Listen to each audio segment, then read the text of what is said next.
pen. Okay, so thank you, everybody. And those of you joining us from around the world, tell me what topic we're covering today, please. Shame. What? Shame. As in shame? My baby's got me locked up in shame? Oh, that's chains. Isn't it the same? Right? Anybody else? I am working on it. Okay. Sex without marriage. What? Sex without marriage, she said. I see.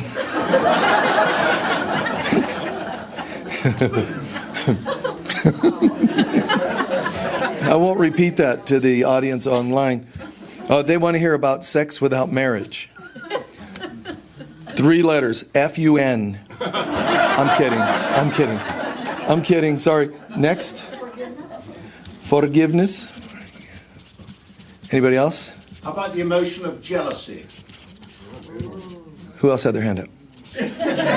I wrote his. Yes? Life in the universe. Whoa. Anybody else? Next. Emotional addictions.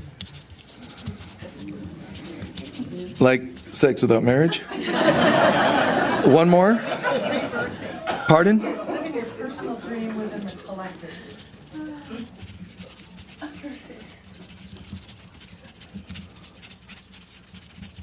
Okay. Thank you. Well, we're on it. So, welcome everyone. Yeah, we tend to, and welcome to you, our friends from the Ukraine.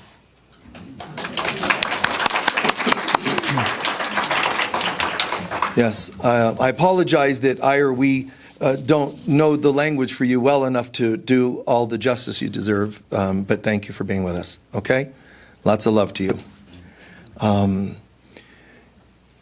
Boy, the world, just the world is so strange. And it's doing its thing. It's very important for us to understand, and I'll do my best to incorporate as many of the 50 requests you gave. It's very important for us to understand. You can theorize and talk about situations in life and love and romance and sexuality and whatever topics, but it's all just talk if you miss the underlying message to it all. It's all talk, whatever the topic. It's still theorizing and kind of combating with wording, rights and wrongs and ups and downs. If we don't understand who we are, if we don't understand what life is truly about, life is not about human concepts of peace. If mankind doesn't have it in here, it's not going to be out there. Relationships, intimacy shared with others, and whether it's monogamy, polyamorous relations, everybody's just reaching. Underneath everything, really, underneath everything, first of all, there is but God. And we're part of God. So it's not like we went somewhere on a journey and everybody talks about, it's a grand experiment. People have, in the 90s, were channeling, how creation took place? God was bored, as if. God was bored and said, what we need? Humans. Oh, like that filled up its life, like that could help. And sent us out as satellites to gather information, like a really bad Star Trek episode. So we were all sent out to gather information. Then God would bring us back and download all of our gatherings of information. How could they all need to know anything, especially the bizarre things we've come up with? So we would report back, okay, God, what's your download? Well, alcohol is tasty, except you get really addicted to it pretty easily. Like God's going to go, wow, thank you, beloved, that I needed to know that. It's a whole twisted thing that we're experiencing here. There is God, and God is but love, perfection, wholeness, peace, eternal joy. And people, really, the human brain cannot comprehend that. So people go around and talk about love, and then it's romance. Love, sensuality. Love your kids. Love. No. If you don't love everyone, then you actually don't understand what love is. No offense meant. God is our first love. That's why the Bible in the book of Revelation says the reason Revelation comes to people, the reason the world's going to collapse, one of the reasons, you have forgotten your first love, it says. And it's God. Everybody's got all kinds of other priorities. You know, I haven't gotten a new car for a while. I got to keep, every couple of years. You don't have to have a fifth boat either. God first. Now, if you go to God first, have as many boats as you want. If you're plugged into God. The rest doesn't matter. It doesn't matter how many pairs of shoes, but you're no prettier by buying one extra pair of shoes. Are you right here with God? Because when you go to die, you're probably not going to say, quickly bring all my shoes around me and put them on the bed so I can be with my shoes before I die. It's probably not going to happen. So it's all this misdirected stuff. There's but God, and we're part of God. That's the great news.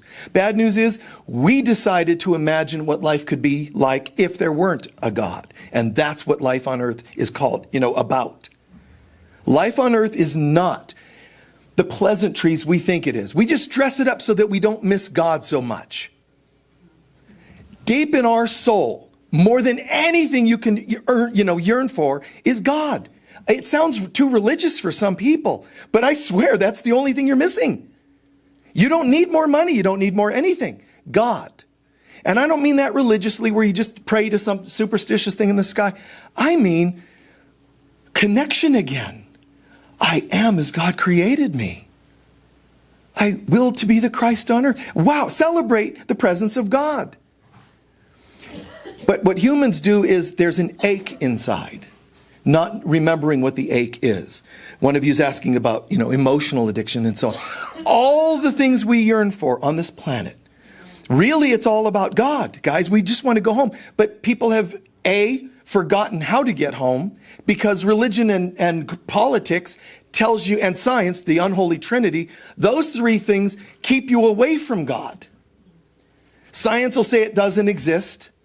Politics will say we have to vote on it. And religion will say, yes, there's a God. You have to come to us to find it. And you won't end up finding it. So this unholy trinity, even with their best intentions, mind you, because there are scientists that believe in God, obviously, Einstein. But all these things end up keeping you distanced from the only thing we really want. What is it you want? Name it. And God would bring it. I just want peace. Connect with God, you'll feel peace. I want love. I want to feel whole. Whatever. Health. You can't be in the consciousness of God and not have all these holes plugged so you could fill up. But mankind has forgotten how. Buddha theorized it, Mother Teresa this, Jesus that. These are just teachers bringing it to us to say, think about this, try this out. 12-step program, all these things. But people think that's the spiritual path are all these overt yearnings or projects or programs. Behind, think of this. You take a breath, okay? Everybody take a breath right now. Just take a breath. Okay, exhale and then don't breathe for just a sec. Just a sec. Before you take another inhalation, you're going to think, your body's going to tell you we need to take another breath. I'm telling you, what it is your soul wants another breath and it wants God. See? Even the yearning for another breath, you really want God. Your body says, no, we just need oxygen. No, you do not. You don't have a body, you don't have lungs, it's an illusion. All you really want is, you can exhale by the way and inhale again. All you really want is God. So even when you think you need air, it's really just God. Even when you go, God, I'm really hungry, you actually are craving God. You don't need water or food, it's God. When you think, I want intimacy, I want affection, I want someone to hold, it's really just God. But it would seem boring to the average human who doesn't comprehend this. Well, God's okay, but I really want a drink. What you want is God. Don't go into any program to stop your drugs, alcohol, sex, or any other addiction if you don't include God into that program. Because that's the thing you really need. Think you need. We're not really separate from God, but it's, where we're at in our mind. So we make up stories, I'm complete if I have children. I'm complete if I have a partnership. No, these are just symptoms that we're dealing with. Symptomatically, I feel I need a partnership, but that's just a symptom of a deeper thing. All I really want is God. So don't just make yourself not drink or smoke. Pause for a minute before you grab the drink, smoke, food, whatever. Pause for a minute and say to yourself, I see the craving again for that thing. And that's not really what this is about. What I'm really longing for is God. Just a couple breaths. You don't have to become holy and ascend yet. Just do that much. All I really want is you, God. So I welcome you and accept you into my being right now. One breath. Good. Now light up, take a drink, or whatever you're going to do. Because Jesus has told you, seek first the kingdom, and all else will follow. We've been told by Christ's consciousness, it's not, or in A Course in Miracles, he says, if you need an aspirin, take it. But don't think it cured you. Give to God what is God's and give to man what's man's. Give to man means also this thing they're called a body. If you need an aspirin, take it. But don't forget to say, God, I have a headache. You know what I really want? An aspirin. No, what I really want is you. And I keep thinking it's an aspirin. Breathe it in. I want your presence. I want your painlessness, your peace. Breathe it in and then take an aspirin. Because you've given to God what's God's, give to man what's man's. Is that making sense?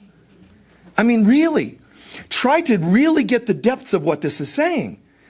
That all I really ever long for is God. Now, all the other comments and questions, intimacy, partnership, married, not married, that's secondary. Plug into God and you'll find that if you did your inner work and then took a drink, I'm telling you, the drinking will also start fading. Do your programs and all. But I'm saying with God, it's easier to do those things than to not have God and try to make yourself not do it. With God, all things are possible. What I'm really looking for is God. You're dealing with anger.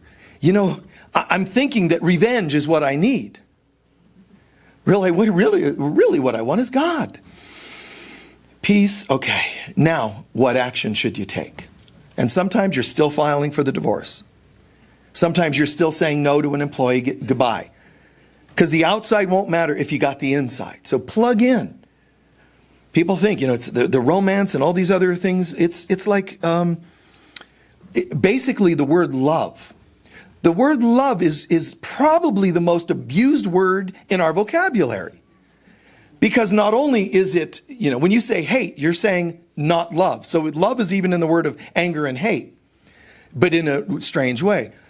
But human beings, they think the most beautiful thing you could ever feel is what? Love, ask an audience. Love. What is love? Oh, a partnership. And no, it isn't. Love is the feminine aspect of God.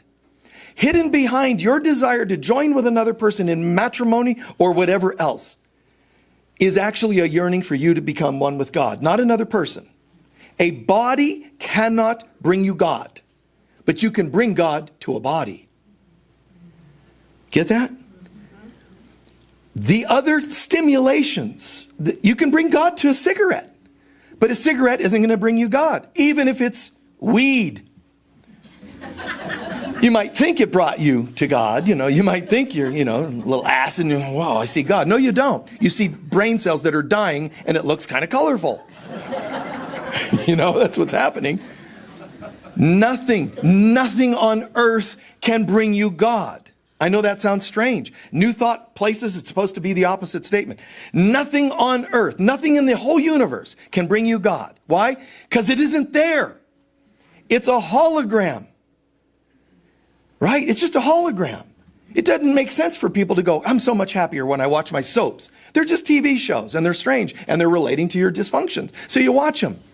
But this universe can't bring you anything. It's not there. It's a TV show. So the good news is in your choice to plug in more and more to God, which also means real love, you're bringing the solution to a world that has fallen. This world is not going to be fixed by us praying for it, I swear. There's no God, make them not do that. It's not going to work that way because someone else is praying, make them do that. You know, it just doesn't make sense. It's like boxers that go in the ring and they do the sign of the cross. What are you praying for? Help me to kill them. You know, it's just strange. But people do it all the time. So we don't want these misdirected concepts of love. And I'm not saying you should go home and say, honey, guess what? You're moving out. I thought you were what I wanted, and it's really God. No, I don't think you should do that. Although some of you it might be necessary. But what I really want is God. And I want my friendships to resonate with God. I want my lovemaking to resonate with God. And I want parenting to resonate. My finances. Get God and have everything come to that place. Don't go all these places looking for God. Because it's not fulfilling. It won't work. People think it works because they got the new job. But then they don't like the job because the job transferred. And now they have to drive 2 hours to work. There's these odd things in this world. Nothing in this world lasts. But God does. And because you're made in God's image, so do you. So think about this. What is real love? All your concepts of love, they're wrong. It isn't true. Whatever you think love is, it's not true. Well, you mean my unconditional love means there's conditional love. You're still talking about duality. The only way to really understand love is this. God is love. And you're made in the image of God. So when you love God, you're back to real love. But that doesn't end there. Because God's going to say, oh, that's so great. You're reconnecting with me. You're love and I'm love. Great. God's going to say, and what about everybody else? Well, I think we can leave them out, Lord. Some of them are undeserving. Huh? God's going to say, you don't mind me saying you're made in my image, but that means everybody is. And if you're going to say you love me because I'm God and I'm love, and you're made in my image, so therefore you're loving, you can't get it if you don't have the same exact love for everyone. So if you want to know real love, it has to be for everyone. Love doesn't, have a little bit for some and somebody else a little measured off. It has to be the same for everyone. When I say has to be, for it to be real. It's a bit intimidating though for some people. Like, really? I got to love this person and that's the message of Christ. Yes, love everyone. To do contrary would be like a Buddhist that doesn't believe in compassion. It just doesn't make sense. Yeah, I believe all in spirituality and God and it's a shame some people aren't going to make it. How can they not make it? That would be like God being limbless. Well, some of them didn't make it. They're one with me, but some of them didn't make it. So now I'm missing a part of myself. Everybody's going to go home. Everybody is home and never left. But everybody is going to get to the place of waking up and realizing we never left. Everybody is made in the image of love. Therefore, that's what real love is. I am determined to see the love in all people is our message. Why? Because that's God and it's love of myself. That's the real message of love. And love is also the feminine aspect of God. And she's trying to tell us every day how to be more loving. So it's not like it has to be all sublime and religious. I'm not saying that. I'm saying God says you're not going to really ever understand while you're in a body the sublime levels of ascension consciousness or of real love. What I want you to do is start with the people around you. Well, I can do that. I love my dog because it doesn't anger me the way humans do. You're missing it. Well, I don't mind humans. The couple live with me, but when I watch the news, I find all kinds of people I don't like. Watch reality shows. If you think you're holy, watch reality shows. If you like them, you're screwed up, and if you don't like them, you're screwed. Reality shows will really take you to a place of ascension if you can get through those. I mean, my God, right? Because those are just so twisted. But at the end of the day, love. I truly want to know that song. I want to know what love is. Remember that, Foreigner? It's an amazing thing because they write this song. It's kind of funny. The guy that wrote it in Foreigner, middle of the night, boom. See, he thinks it's a song. Everything, I swear to you, everything is a spiritual experience, but nobody knows it. He had a spiritual experience and he woke up saying, I want to know what love is. He thought it was a song to write, which he did, and it's a good song. But I'm saying underneath your compulsion to be intimate, underneath your desire for food or a drink or to write a song is really you're witnessing your relationship with God. I swear. All of it is your relationship with God. Whether you burn wacky tobacco or whether you're burning candles in your church, underneath it is your desire for God. Here's the question now. If all of it is a compulsion really for God, think about that. Just let's pretend you all agree with that. My only other question is, how closely aligned is your technique for getting closer? Everything's a call for God, but the things you're doing compulsively to get closer, which ones are healthy and which ones are more blatantly not healthy? Overeating is a call for God, but does that resonate as closely as you can possibly walk? Is that making sense? Look at the behaviors and just learn to say, are the behaviors out here in alignment with as close a walk? Because I'm claiming it's all about God, which it is. But are my behaviors kind of matching that call? Or are they really distant calls? Misdirected calls? Is that explaining it better? So think about that. Now, you're not told to make them all happen right, because then you're going to be the person who's trying to follow the 10 Commandments and you cannot succeed at that. What you're going to be doing is judging yourself for not. So our job is, God is but love, and therefore so am I. Are my behaviors towards myself and others loving? Chances are you're going to have to say, not all of them. Then what should you do? Dang it. No. Isn't that funny? I know how to be loving, but danged if I don't get cut off on the road and start giving all kinds of hand mudras to people who cut me off. You know what I mean? Right? It's like, spiritual, Om Mani Padme, and then, you're doing all kinds of other kinds of gestures, and you should do what you just did. Laugh. And, I thought I had this down. And then somebody cut me off. Laugh at yourself. So know the love of God, but recognize when you don't act like it and forgive yourself, and then you know what'll happen? You'll know the presence of God. Forgiveness gets you back there. Beautiful, profound. Forgiveness gets me back. I don't get back by going 5 more lifetimes because I flipped somebody off on the street. That's not how you do. We think penance does it. We think that burning off the karma, and it makes sense logically, but it isn't rational, because it still implies that you're naughty and you have to come back to fix your naughtiness, which means you're still justifying that you're judged. God isn't saying, that hand gesture, 3 Hail Marys, 16 lifetimes, and you're good to go. That's not how it works. God's going, how you doing? Well, I'm really mad at myself. Why? I did this. Oh, and how do you feel about that? God's just like, how can I support you in this process? Well, I'm mad at myself. Now I have to come back 5 lifetimes because this book told me or teacher told me. God's going to go, okay, and so it is. But God always slips in this. I have another suggestion if you're open. No, I'm not open. Okay, just, grace would have been a good choice, but no. Tell them what parting gifts we have. Well, you could have had grace, but no, now door number 3, karma for 18 lifetimes. And then we have to go live this stuff. So love,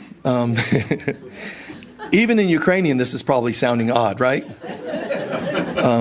But thanks for joining us, guys. So, true love, my God, it's an integrity. By integrity, it's a state of consciousness. But if we channel the highest teachings and we don't integrate it, then we're not becoming it. There are people, and I understand, everything is a cry for love if it's not love itself.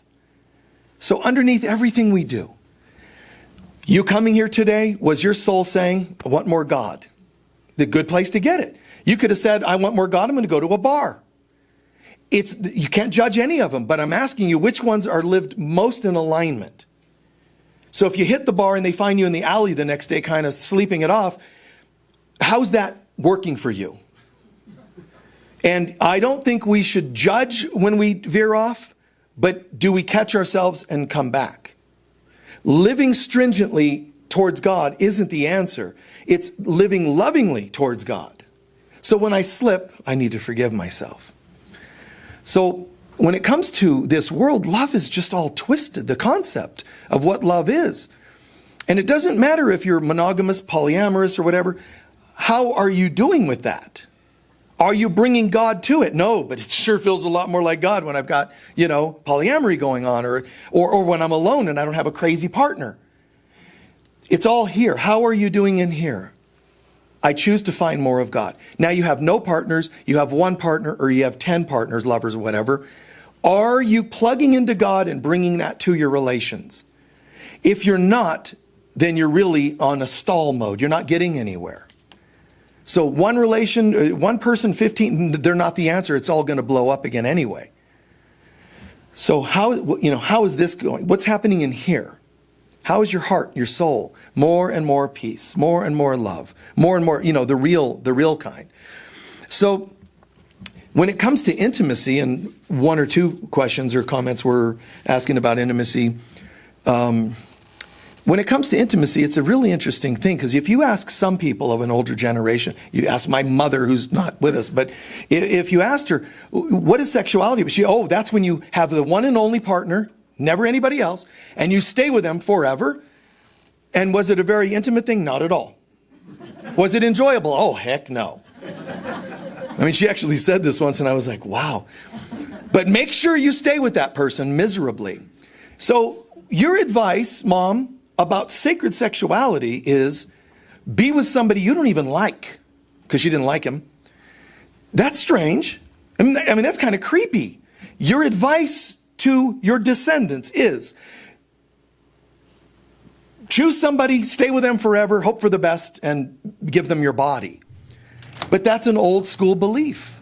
So I can't tell you that works, but this is this world, intimacy and so on. I've taught about sacred sexuality and so forth many years, and it's such an interesting thing. I mean, because people can say, I've written books and so forth on it, but I've had people ask me about intimacy. All I end up doing is annoying them. Because I'll say, well, who are you? And they'll say things like, oh, Michael, you think too much. Just go with it. I'm not going anywhere with you. I don't even know you. And they hit me with the little guilt trips, like that's going to work. Oh, you have to just let go and just be. You go and be with another 1,000 people because you don't seem to care. See, and that's not my thing. True sacred sexuality is not by who you're with or number of people. It's, do you bring sacredness to the topic? You can't if you're off in here. If you're being with people compulsively, with previous guilts and shames. Be a born-again virgin. Start over. Let go of shames and guilts. And learn to say, I'm going to be with someone who earns the right to be with me, and I'm going to have to earn the right to be with them. If somebody doesn't seem to fit that description, why are you thinking about being with them? It's such an intimate, such a personal thing, but I need to bring sacredness to everything. The ancient civilization known as Lemuria, life was sacred. All of it. There was no such thing as, sacred gardening. Sacred sexuality, sacred meal making, cooking, It would be foreign to them to think of it as not being sacred. So they didn't have to name it. Healing, everything was just in the zone. Although we did come to the earth and live in this place, we maintained our connection fairly well. But mankind then falls more and more and more into illusion and delusion. So at the end of the day, where do we go? How do we bounce back from all of this? Love and forgiveness. Seeing yourself as somebody that can make mistakes. I try my best to, be a spiritual person, be a patient person, but I slip. What do I do when I slip? I forgive myself.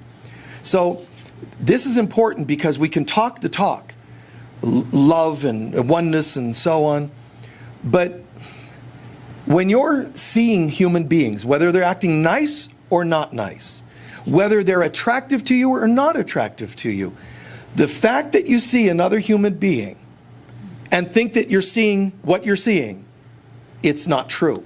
You're actually objectifying. We think objectifying only applies from men to women, and we think it's only about nice legs or body or whatever. Objectifying means that I'm a spiritual being who has lowered myself to seeing objects. You're not actually there. You're actually each of everybody on the planet, mind you, everybody throughout history, every single one without exception is a being of light.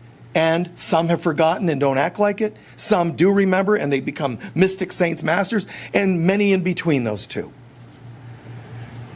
So when you see somebody and go, wow, pretty hot, what has happened is, I swear, something in their soul, and I said everything's about longing for God, something in that person's soul, believe it or not, woke up that day and said, can anybody remind me who I really am and how to get home? I swear to you, everybody's soul is asking that question. Can anybody remind me who I really am and how to get home? They walk out the door and you, woo, nice looking. And they're like, oh, they get a false high, which they were looking for a high in real high, like with God. And instead you flattered them. What you did was they called upon you to answer their call. And when all you saw was a body, you told them that's all you are. And that's why in my life I chose, learn to say no before you say yes when it comes to intimacy.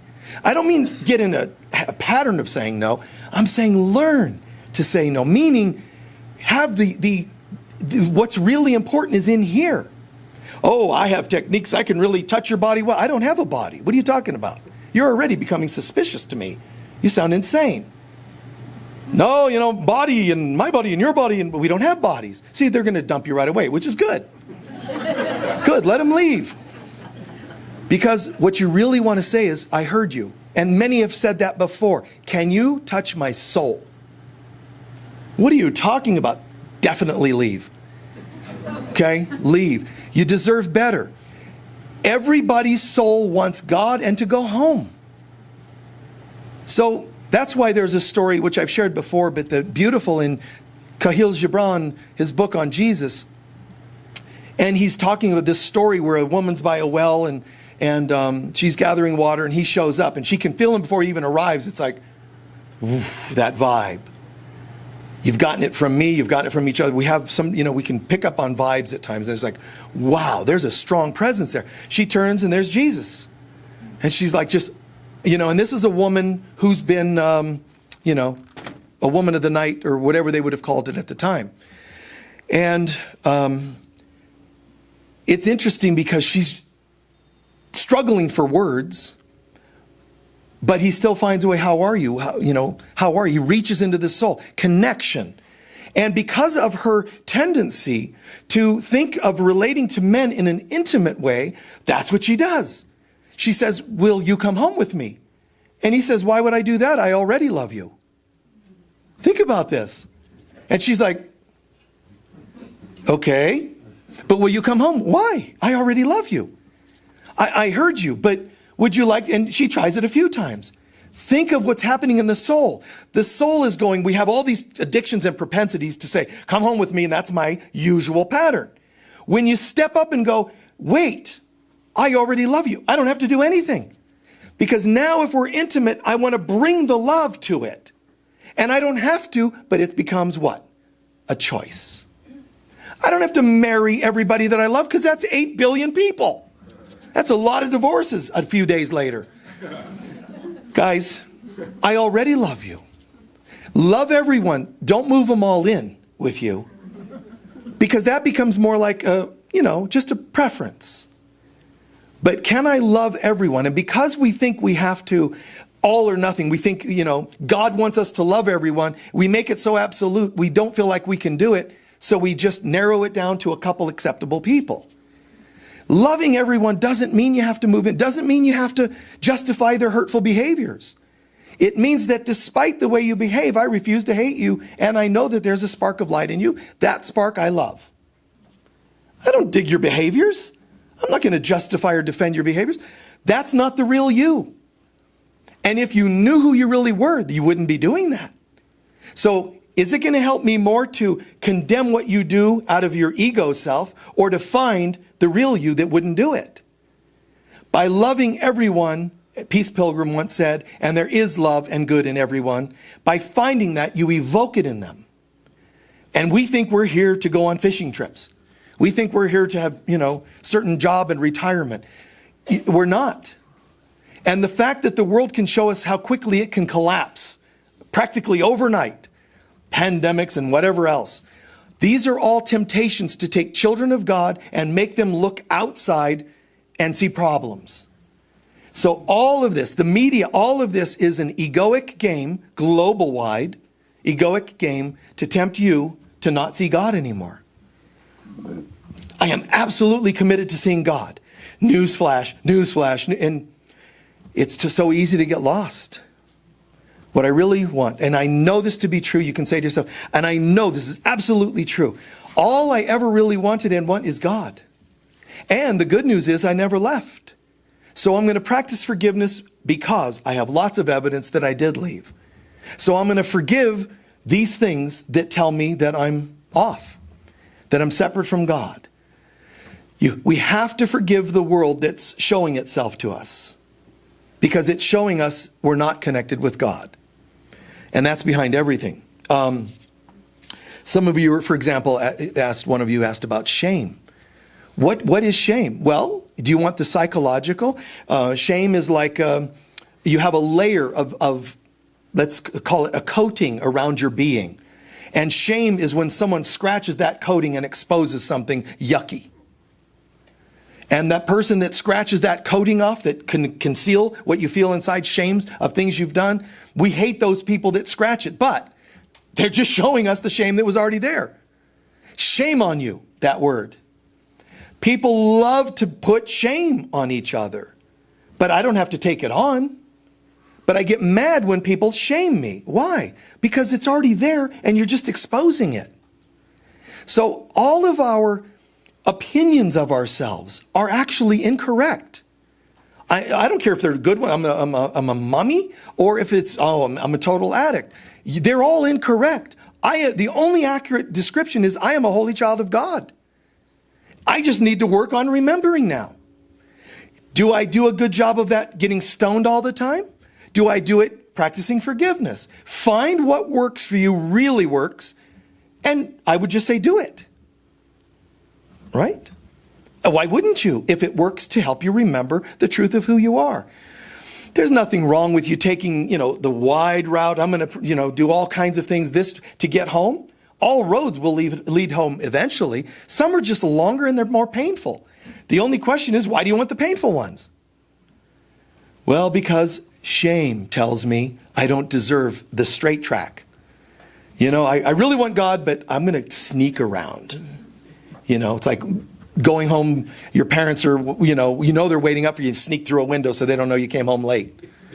I did that a couple of times. It just never worked. But, like one time I got home late and it was because I was at a party, friends and all that, and they're drinking and so forth, as, people do. They're drinking and I'm not really into that. So I end up being the designated driver, except I don't have a car. So I had to borrow the car of the girl whose house it was, drive everybody home, drive back to her house, leave her car, and walk home. Okay? When I got there, I was late. So my dad just said, I'm not going to say a word, but I have a gift for you upstairs. Because we had phones in our bedrooms. He just ripped the cord out of the wall and tied a bow around my phone. He thought that was clever. So, but you see, it's for me, this was the right thing to do. I get home late, I'm going to even take a hit for it, but this was the right thing to do. And that's what it really means. To thine own self be true. It doesn't mean your ego self. To thine own divine self be true. Follow that course, not of what God and religion tells you. What do you know to be resonating with your real self? Date people that resonate with your highest good. Don't run and marry them right away because it may not be in your highest good to rush to do anything. Pace yourself. I don't mean procrastinate. I just mean when it's organic. Chew your food. You might be healthier if you chew your food thoroughly. It's the same with anything else. Just when it doesn't mean you have to chew it for 6 hours, one bite. Although cheesecake is kind of nice to roll around in there for a while. But so think about this. It's easy. I'm looking for an easier life. They have this thing where they talk the talk, but they don't walk the talk, and they don't walk the walk. And that's many of us. It's not one person that's like that we blame.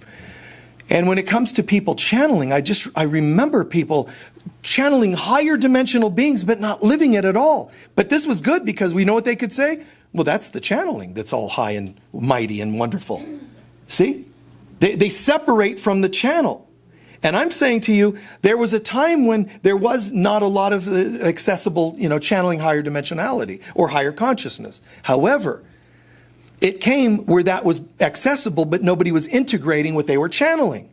What's the next step? The universe is going to say, stop talking it. You have to become it. Don't tell everybody about your 12-step program. Are you doing it? Yes. Then live it, show it, demonstrate it, be it. See, not the doer, but the beer.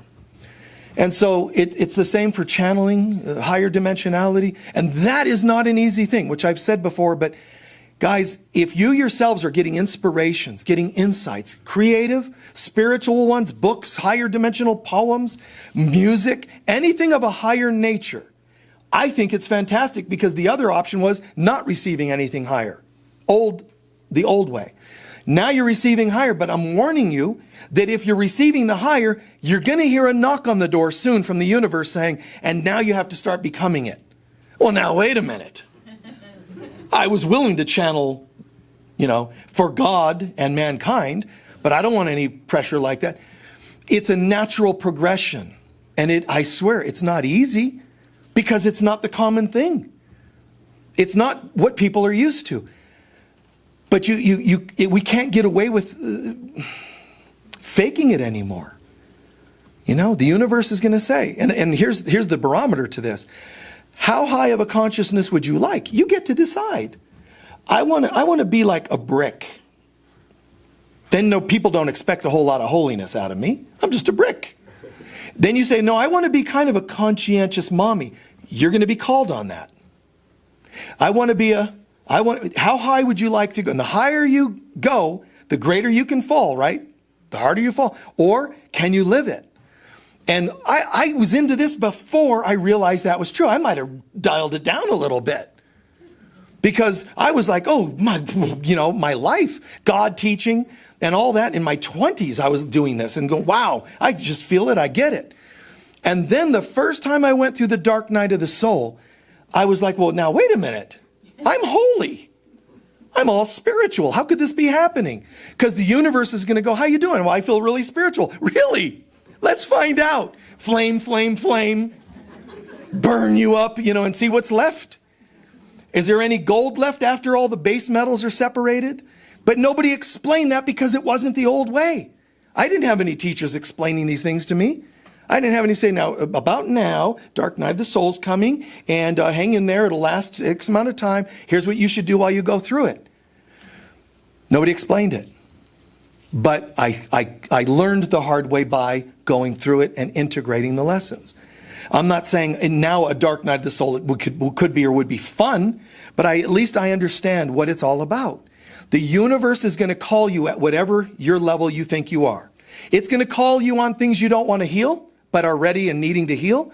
But it's also going to call you on your consciousness. If you don't like that, lay low. Just say, I'm going to be a sleeping human, and I'm going to wait for all the saints to do the work and take me home through the 100th monkey theory. That doesn't actually work, because there's no such thing as shortcuts with spirituality. I know people think there is. It's not going to work. Even if you're waiting for enough people to become enlightened so you get to be swept up along with them. You get to ride in their wake, or whatever you want to call it. It doesn't work that way. You still have to be that consciousness. Yes, it helps when other people are changing the vibrations. You can't. There's no free rides. I'm waiting for all the teachers to get the planet to ascend. And I've heard this is a symbiotic thing. If enough people ascend in consciousness, the earth's going to ascend, and I just get to ride along. I'm just going to ride shotgun. No, man, you'll be in the trunk with the spare tire and left when the car gets parked and everybody takes off to a higher dimensionality where they don't need cars. Okay, trying to wiggle your way out of the trunk, and you got to reincarnate on some other planet as a cockroach or whatever and start evolving again. You know, you got to start your evolutionary process again. It's not okay. So we're going to get this, the easy way or the hard way. We are. We're going to get this. We cannot ascend if we don't understand what love really is. So if you've heard nothing, that's one piece of today. That love, to really understand it and really check whether I'm practicing it, do I love everyone? And remember, this isn't like I'm just telling you you must. I'm saying the logic and rationality is that God is love. Do you love God? Oh, yes. You're made in God's image. So if you love God, you must love yourself, right? Sure. And since everyone else is made in God's image, you got to love them too. Oh, well, now, wait a minute. If you can't go yes, yes, yes, then you got more and more work to do than maybe you realized, which is okay. Forgive yourself for saying yes, yes, no. Forgive, and then you'll get back to the yes. But if you say no to yourself or to others or even to God, any no involved here is going to become your test and your work now. So annoying people will just become more annoying until you go, I got to work on annoying people issues or whatever the case may be. So it's yes, yes, yes. That's one piece of what we want to make sure we have. And the second piece of what I talked about today, guys, we've got to walk the talk. We've got to walk it. We've got to live it. And I'm saying the universe is going to make sure we do so. The easy way or the hard way. And this wasn't in any rule book I was given as a kid. It wasn't explained. And now I totally understand it.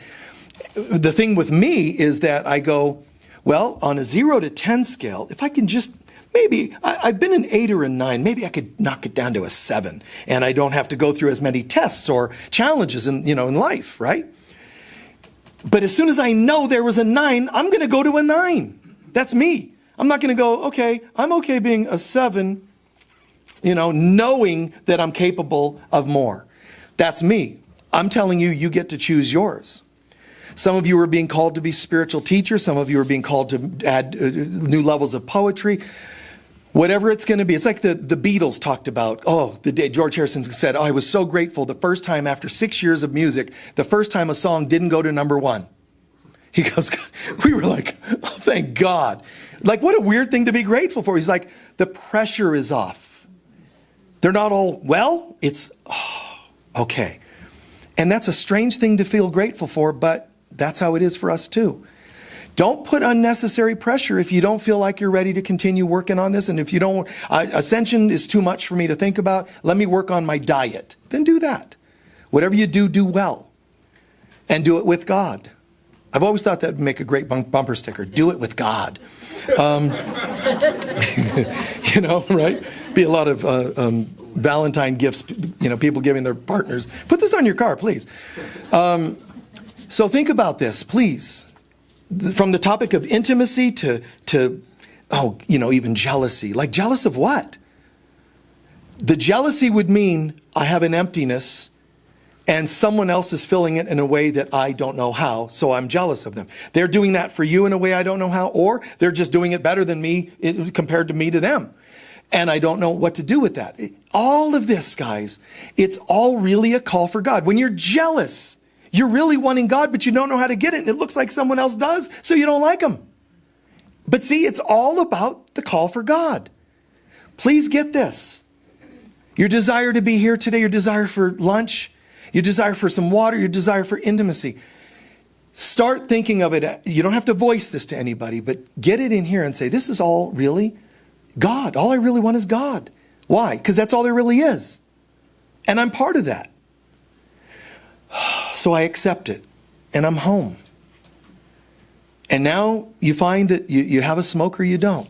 And I'll close with this because I've shared this story before, but this happened to me once because I know these things, but I'm like, I arrived one time in Anchorage, Alaska on tour.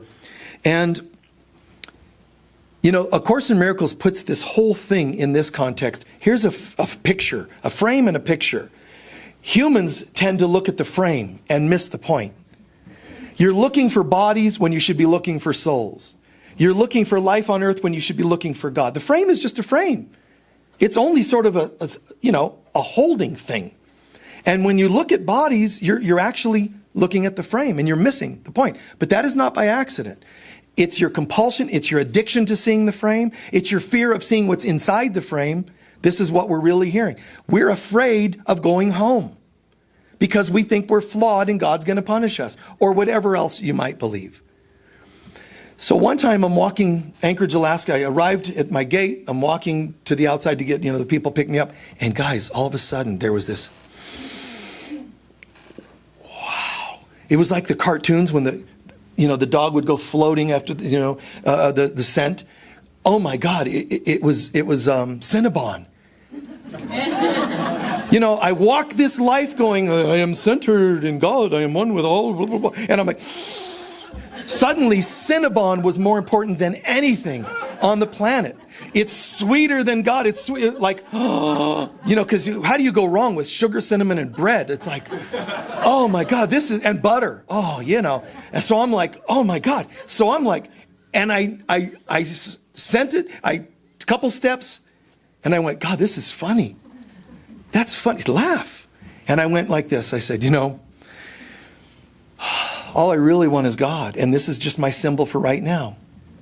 It's true. This is true that this works. It's true that that's all I really want is God. So I pause and say, and yet, right now, Cinnabon's also looking pretty good, tasting pretty, feeling pretty good. So I just say, you know what, God? Seek first the kingdom and all else. So I swear to God this happened. I went, okay, God, all I really want is you. A couple breaths, God's perfect holy presence. Then God's going to say, now, the other is just up to you. You did the only thing that matters. Now, what would you like to do? And I actually lost the interest for a moment of Cinnabon. Like I didn't go get one, which is strange. Because we can easily go, now that I did the God thing, I can go get 3 Cinnabons, one for each of the Trinity. You can spiritualize it. You can, the Elohim is 7. I'll get 7 Cinnabons. You can justify it any way you want. But guys, I got what I really wanted and I felt full. Try that in intimate relations. You were asking me if we could be intimate. It's our anniversary, etc. And I was really yes. And I said, yeah, I can't wait tonight. We're going to do this and that. And then I meditated, so I feel pretty good, thanks. That's not going to go over that well. However, you could still say yes to that. But your job would be, I'm going to bring more God to this moment. And I swear the intimacy will be far more fulfilling than with everything else you might try. Okay, dress your husband up as a maid or whatever you think is sexy. A French maid, whatever you think. Look at her response, dude. She's going, no. You've already tried that. Okay. None of the outside matters. This is all that matters, because this is all that is. Please try the exercise. Please try the experiment of putting that on, that everything's really about God. I like this song, I'm going to turn it up. What you're really looking for is God. And then turn it up if you like. But what you're really looking for is God. I need to cry. I need to scream. I'm angry. I'm going to vomit. It's all a longing for God. And after all my tears, I left room inside of myself. I should be filling it up with God. Or else I'm going to build more tears. Even your worst rages. Why did Hitler do what he did to people? You think it was all about the politics and weirdness that the public says or in history says? No. There was something in Israelites, people of Israel, that he didn't feel in himself. You go and kill and molest and hurt other people because you see a light in them that you don't believe you have. So you become angry and you hurt them. That's what it's about. The guy that shot John Lennon wanted something from him that he couldn't feel in himself. So you try to take it from others. That's what violence and hurtfulness is. Countrywide, country is as well. We don't feel something. We're going to take it from someone else. It doesn't work. Because they're not even there. Okay? And by the way, our Ukrainian guests, there's another person, I'm not going to name who they are. He knows who he is. He's also Ukrainian, so he might be able to step over and say hello to you folks if he chooses to do that, okay? It may not be the right time and place, but it's there. Please take a few moments to center in. We're not going to do a lengthy meditation because we've gone, up to the time, but we're just going to do a closing prayer.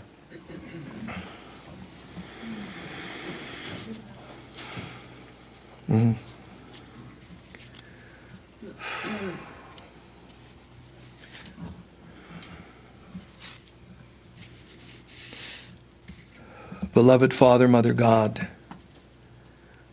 I recognize that in so many different ways, I have looked for love in all the wrong places. And I should have been choosing to be the love in all the right places. And let's meditate that concept. Look at how many different ways I have sought love in all the wrong. That means sought approval, sought a raise at work, sought more success, to look better. All of these, we're looking for love in all the wrong places. We're not going to get on and judge ourselves. Just see it and own it. Looking for love in all the wrong places. God, what was I thinking? All the intimacies, they were not going to be able to give me what I was looking for. First of all, because I'm not missing it. I just think I am. And if I think I'm missing something, the only place it can be corrected is in my thinking, my beliefs. Looking for love in all the wrong places. Be honest about where that has shown up.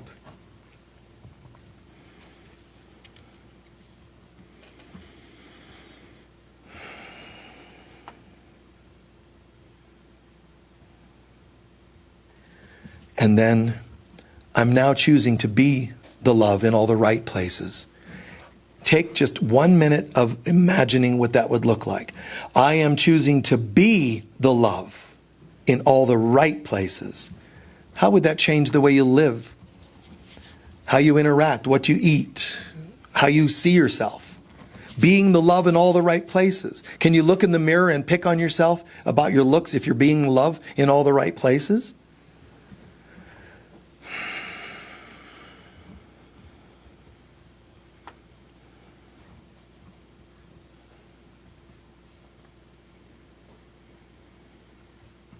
I sought my twin soul, and I found it now. It's me. If I'm made in the image of God, how could I be looking for anything outside myself? And we close by giving thanks for everyone and everything that we've ever done that was a symbol of looking and being the love in all the right places. Because we've all pulled it off at least once. I'm grateful that I was there for that person that needed a tissue and hug. I'm grateful that I was able to pay something forward in the grocery line for somebody. That is being the love in all the right places. I totally get it, and I'm totally grateful that I got this right.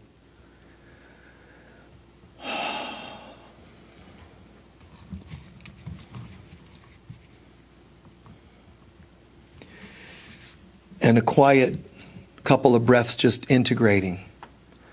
Everything I heard today that felt right for me is becoming me.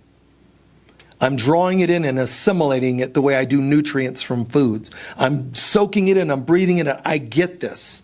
It's not something I was told today. It's something that I am. I get it. And we own that. And gradually stretch out when you're ready.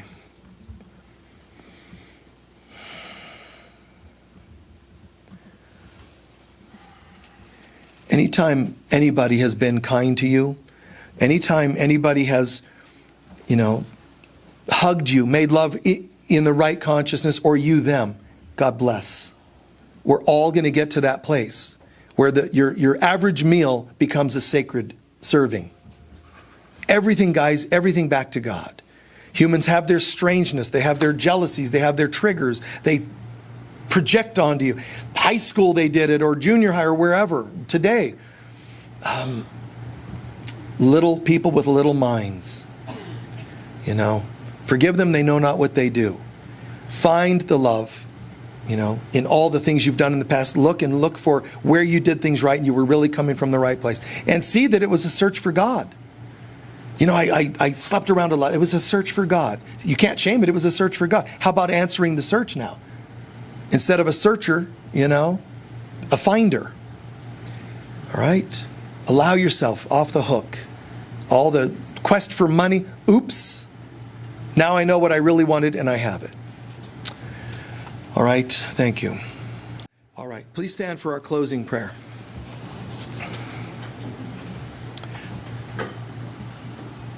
We don't use a gong usually at the end, but I just am in the mood. So.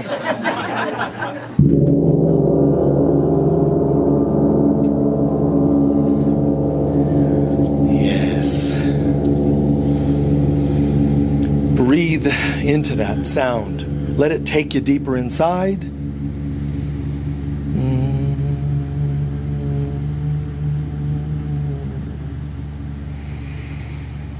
Thank you, thank you, thank you. Thank you, God, for being what you are. Thank you for creating me in your holy image and your continued patience while I remember this in myself.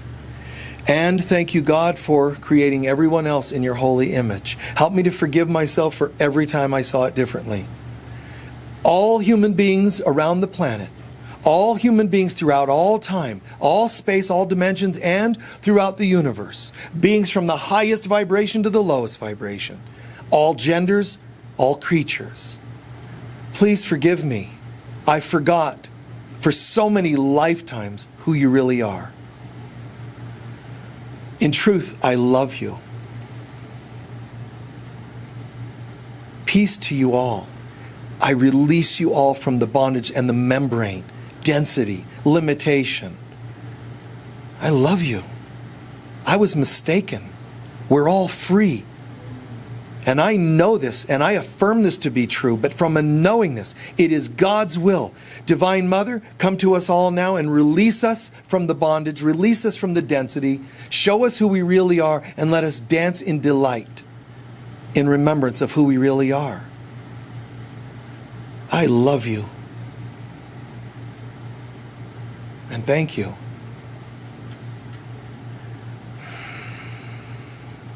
The light of God surrounds us. We are the light of God. The love of God enfolds us. We are the love of God. The power of God protects us. We are the power of God. And the presence of God watches over us. We are the presence of God. Wherever we go, God is. I am. We are. And so it is. Thank you all. Peace be with you. Please remember, you're welcome. Remember the workshop at the bookstore is open, and be sure to share a little greetings and smiles with each other as well. Thanks, guys.